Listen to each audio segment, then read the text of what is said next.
జిల్లాలో అక్రమ నిర్మాణాలపై అధికారులు కొరడా జులిపిస్తున్నారు. హైడ్రా తరహాలో కడప రామాంజనేయపురంలో బాలాజీ డెవలపర్స్ పేరుతో నిర్మించిన అక్రమ లేఅవుట్లను అధికారులు తొలగించారు.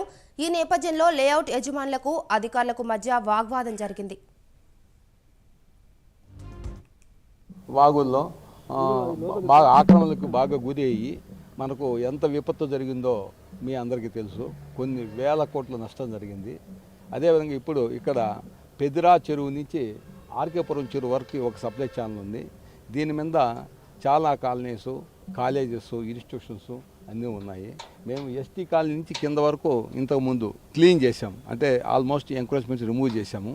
ఇప్పుడు ఎస్టీ కాలనీ నుంచి పైకి అప్ టు పెద్దా చెరువు వరకే ఉన్న అడ్డంకులు తొలగించి, ఎందుకంటే కడప నగరము చాలా స్పీడ్గా విస్తరిస్తూ ఉంది. ఈ ఏరియాలో కూడా చాలా కాలనీస్ వచ్చాయి. ఇప్పుడు మధ్యలో ఒక లేఅవుట్లో వాళ్ళు ప్రొవిజన్ పెట్టలేదు.